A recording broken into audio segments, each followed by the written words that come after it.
नमस्कार दोस्तों, कैसे हैं आप लोग। आशा करता हूं आप सभी अच्छे होंगे और आप लोग अपनी तैयारी में जुड़े हुए होंगे। सरकार ने 8वां वेतन आयोग की घोषणा कर दी है।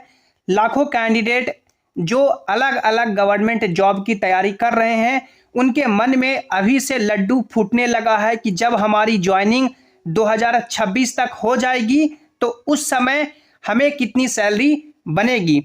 तो इस वीडियो में हम लोग स्पेशली बात करने वाले हैं उन सभी कैंडिडेट के लिए जो इस साल एएलपी का एग्ज़ाम दे रहे हैं, एएलपी के एग्ज़ाम में अपीयर हो रहे हैं। इस वीडियो में बात करेंगे कि अभी कितनी एएलपी की सैलरी बनती है और जब 8वां वेतन आयोग 2026 में लागू हो जाएगा तब आप लोग की कितनी सैलरी बनेगी। तो पूरे वीडियो को आपको ध्यान से देखना है और यदि आप लोग चैनल पर पहली बार आए हैं या अभी तक भी सब्सक्राइब नहीं किए हैं तो कर लें, ताकि जो भी रेलवे के आगे के एग्जाम्स के अपडेट हो उसकी सही और ऑफिशियल जानकारी आपको मिल सके।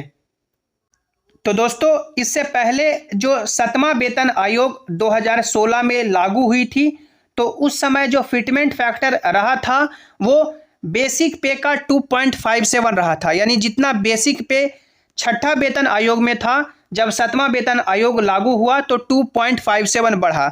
जैसे छठा वेतन आयोग में जो लेवल 1 का बेसिक पे था वो 7,000 रुपये था टोटल, यानी कि 7,000 ही बेसिक पे था।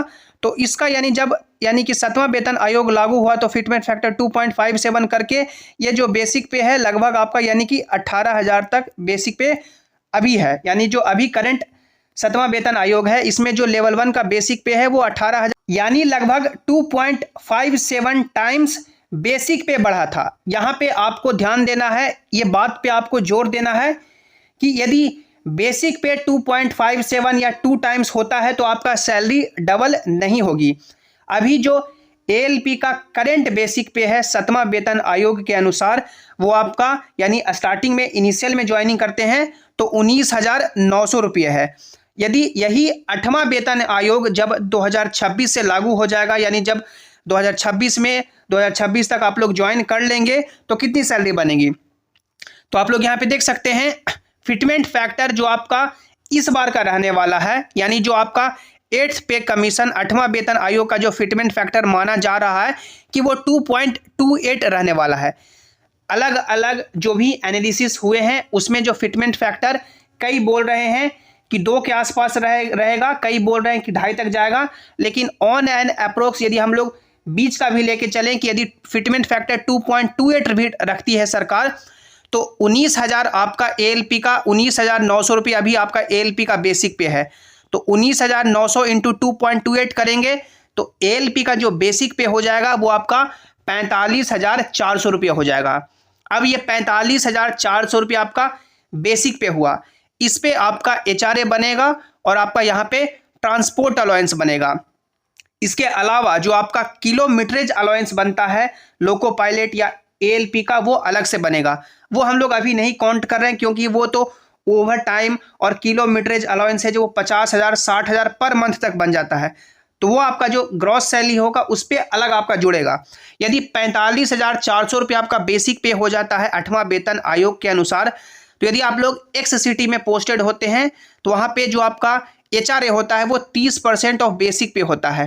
तो 45,400 का 30% करेंगे तो ये जो आएगा यानी कि पैसा वो लगभग यानी कि 13,500 के आसपास आएगा।